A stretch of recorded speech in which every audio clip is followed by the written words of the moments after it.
আপনি যদি মনে করেন টাকা ইনকাম করা কঠিন বা আপনি মোটামুটি টাকা পয়সা ইনকাম করেন কিন্তু মাস শেষে আপনার পকেটে কিছুই থাকে না, তাহলে এই ভিডিওটা আপনার জন্য। কারণ আজকের ভিডিওতে আমি টাকা পয়সা নিয়ে এমন 5টা সত্য বলবো যেগুলো আপনার আশেপাশে কেউ আপনাকে বলতে চায় না, কারণ এগুলো বুঝে গেলে আপনি টাকার আসল সাইকোলজিটা বুঝে যাবেন। তো আজকের এই ভিডিওটা সেভ করে রাখতে কিন্তু একদমই ভুলবেন না। প্রথম সত্য, টাকা কখনো সহজে আসে না। এই জিনিসটা মাথায় ঢুকিয়ে নিন। যেখানে আপনাকে টাকা ইনকামের সহজ কিংবা শর্টকাট উপায় শেখাবে সেখান থেকে বস অনেক দূরে সরে আসুন। আমি এটা বলছি না যে টাকা সবসময় আসলে কঠিন পথটা থেকে আসে। টাকা আসলে তখনই আসে যখন আপনি মাথা খাটিয়ে স্ট্র্যাটেজিক্যালি কাজ করেন। এই স্ট্র্যাটেজিটা আসলে কি জানেন? সেটাই আমি এখন আপনাদেরকে বলবো। দ্বিতীয় সত্য হচ্ছে টাকার পেছনে ছোটা বাদ দেন বস। কি ভাবছেন জয় ভাই টাকার কথা বলতে নেই, নিজেই এখন বলছে টাকার পেছনে ছোটা যাবে না? এটা আবার কেমন কথা? না বস, আমি আসলে আপনাকে টাকা ইনকামের আসল উপায়টাই বলছি। টাকা ইনকাম করতে হলে আপনাকে টাকার পিছনে না ছুটে মানুষের সমস্যার পিছনে ছুটতে হবে। এমন কোন সমস্যা খুঁজে বের করতে হবে যেটা মানুষ অলরেডি ফেস করছে এবং যেটার জন্য তারা আসলে টাকা খরচ করতেও প্রস্তুত। এটা হতে পারে video editing, content writing, content making, কারণ সব বিজনেস এখন কন্টেন্ট বানাতে চায়। এই জন্য তারা ভালো ভিডিও এডিটর, গ্রাফিক ডিজাইনার কিংবা ভালো কন্টেন্ট রাইটার খুঁজে পায় না। আবার এটা হতে পারে এআই অটোমেশন, কারণ সবাই এখন চাচ্ছে নিজেদের কাজের মধ্যে এআই ইন্টিগ্রেট করে কাজটাকে আরো সহজ এবং দ্রুত করতে, এবং এসবের জন্য কিন্তু তারা টাকা খরচ করতেও প্রস্তুত। এমন হাজার হাজার সমস্যা আছে যেগুলো সমাধানের জন্য মানুষ আপনাকে এখন টাকা দিতে প্রস্তুত। আপনাকে শুধু খুঁজে বের করতে হবে আপনি কোনটাতে ইন্টারেস্টেড বা কোন সমস্যার সমাধান আপনি করতে চান। আরেকটা বোনাস টিপ দেই, আপনি যেই সমস্যায় সমাধান করতে চান না কেন সেই রিলেটেড এআই টুলগুলো ভালো করে আয়ত্ত করে ফেলুন। আর এটা না করলে আপনি কিন্তু এখন বেশ পিছিয়ে পড়বেন। আপনি যেই সেক্টরের সমস্যা নিয়ে কাজ করেন না কেন সেই রিলেটেড এআই টুলগুলো শেখা কিন্তু এখন এক প্রকার মাস্ট। তৃতীয় সত্য হচ্ছে কাজ শুরু করে দেন। আপনি একটা সমস্যা খুঁজে পেয়েছেন, এখন কি করবেন? এখন আপনার কাজ মূলত তিনটা। এক, সেই সমস্যার সমাধান করতে শিখুন। দুই, সেটা নিয়ে কাজ করতে থাকুন। তিন, বিভিন্ন প্ল্যাটফর্মে আপনার কাজগুলোকে শেয়ার করুন। সেটা হতে পারে Facebook, YouTube, Instagram, TikTok, LinkedIn কিংবা রেডিটের মতো প্ল্যাটফর্মে আপনি আপনার কাজগুলোকে পুরো দুনিয়ার সাথে শেয়ার করুন। তবে একটা জিনিস মাথায় রাখবেন, কখনোই কিন্তু পারফেকশনিজমের ফাঁদে পড়বেন না। অনেকে দেখবেন যে শিখতে শিখতেই সারাটা জীবন পার করে দেয়, আর একটু শিখলেই শুরু করব এই চিন্তাতেই কিন্তু তারা ঘুরপাক খেতে থাকে। আপনার মোটামুটি শেখা হলে আপনি কাজটা শুরু করে দেন বা আসল কাজটা শুরু করে দেন। এখন প্রশ্ন হচ্ছে সেই আসল কাজটা আসলে কি? চতুর্থ সত্য, সেল করতে শেখা। সেলস সম্ভবত টাকা ইনকামের সবচেয়ে গুরুত্বপূর্ণ স্কিল। আপনার স্কিলস আছে, আপনার পোর্টফোলিও আছে, আপনার কাজও ভালো, কিন্তু আপনি যদি আপনার প্রোডাক্ট বা সার্ভিস সেল করতে না পারেন তাহলে বস আপনি জিরো। আপনি সেলস শেখার জন্য যে বইগুলো পড়তে পারেন, ডেল কার্নেগির লেখা How to Influence and Influence People, Alex হরমুজের $100 মিলিয়ন মানি সিরিজের যে বইগুলো আছে সেই বইগুলো, কিংবা ক্রিস ভসের স্পিড দ্য ডিফারেন্স এই বইটা। পঞ্চম সত্য, মানি ম্যানেজমেন্ট শেখা, এবং এটা সবচেয়ে আন্ডাররেটেড সত্য। আপনি সেলস শিখে গেলেন, টাকা পয়সা ইনকাম করাও শুরু করে দিলেন, এখন আপনার সবচেয়ে বড় সমস্যাটা কি জানেন? সেটা হচ্ছে মানি ম্যানেজমেন্ট। আপনি সারা মাসে অনেক টাকা ইনকাম করেন কিন্তু মাস শেষে দেখেন আপনার পকেটটা আসলে খালি। কিন্তু এটা কেন হয়? কারণ আপনি সঠিকভাবে বাজেট করতে পারেননি। কি ভাবছেন সরকারের মতো আপনাকেও বাজেট করতে হবে? হ্যাঁ বস, আপনার পার্সোনাল খরচের আসলে আপনার একটা বাজেট থাকা দরকার। না হলে পকেটে হাত দিয়ে মাস শেষে বলতে হবে আমার টাকা গেল কই। সো বাজেটিং এর জন্য একটা জনপ্রিয় রুল হচ্ছে 50-30-20 রুল। তবে আজকে আমি এটা আপনাদেরকে শেখাবো না, আমি শেখাবো এটারই একটা এক্সটেন্ডেড ভার্সন, যেটা হচ্ছে 50-20-20-10 রুল। 50% আপনার ইনকামের 50% নিজের এবং পরিবারের প্রয়োজন, যেমন বাড়ি ভাড়া, খাবার, যাতায়াত, ইউটিলিটি বিলে খরচ করুন।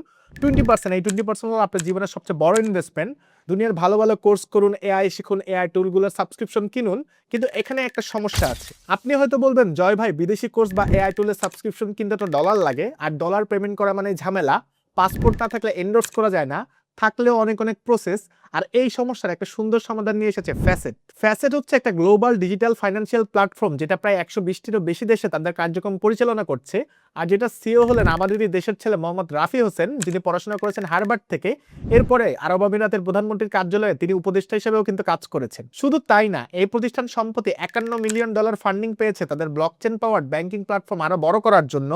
ব্লুমবার্গ, ফোর্বস, কয়েনডেক্সের মতো বড় বড় সব মিডিয়া এটা নিয়ে কিন্তু রিপোর্টও করেছে। এখন আসি ফ্যাসেট আসলে কি কি করতে পারে। নাম্বার 1, ফ্যাসেট আপনাকে দিচ্ছে একটা রিয়েল ইউএসডি আইবান অ্যাকাউন্ট এবং একটি এইসিএইচ অ্যাকাউন্ট। যদি আপনার ক্লায়েন্ট ইউরোপ বা বিশ্বের অন্য যে কোনো দেশ থেকে পেমেন্ট পাঠায়, তাহলে তারা আপনার ইউএসডি আইবান অ্যাকাউন্টে খুব সহজেই পেমেন্ট পাঠাতে পারবে। এই ইউএসডি আইবান অ্যাকাউন্টে এসেছে ক্লিয়ার ব্যাংক ইউকে এর মাধ্যমে। আর যদি আপনার ক্লায়েন্ট ইউএসএ বেসড হয় তাহলে তারা এইসিএইচ অ্যাকাউন্ট ব্যবহার করে আরো দ্রুত এবং সহজে পেমেন্ট পাঠাতে পারবে। এই এইসিএইচ সার্ভিসটি ফ্যাসেটকে দিচ্ছে জেপি মর্গান। তাই আমেরিকান ক্লায়েন্টের কাছ থেকে পেমেন্ট রিসিভ করাটা আরো অনেক সহজ হয়ে যায়। ইউরোপ বা বিশ্বের অন্য যে কোনো দেশের ক্লায়েন্ট চাইলে সুইফটের মাধ্যমেও আপনার ইউএসডি আইবান অ্যাকাউন্টে কোনো ঝামেলা ছাড়াই পেমেন্ট পাঠাতে পারবেন। অর্থাৎ দেশভেদে যে পেমেন্ট মেথড সুবিধাজনক সেটাই ব্যবহার করে আপনি একই ফ্যাসেট অ্যাকাউন্টে পেমেন্ট রিসিভ করতে পারবেন। পেমেন্ট চলে আসার পর চাইলে সরাসরি লোকাল ব্যাংকে উইথড্র করে নিতে পারবেন, আবার চাইলে ফ্যাসেটের কার্ডে রেখে খরচ করতে পারবেন। আগে যেখানে একটা ইন্টারন্যাশনাল পেমেন্ট রিসিভ করতে দিনের পর দিন অপেক্ষা করতে হতো, কিংবা মোটা অঙ্কের চার্জ গুনতে হতো, এখন সেই পুরো ঝামেলাটা একদম সহজ হয়ে গেছে একটা মাত্র অ্যাকাউন্ট দিয়ে। Number 2, facet visa card. এটা হলো আমার সবচেয়ে পছন্দের ফিচার। একটা ভিসা পাওয়ার গ্লোবাল কার্ড যেটা দিয়ে প্রায় পুরো পৃথিবীতে পেমেন্ট করা যায়।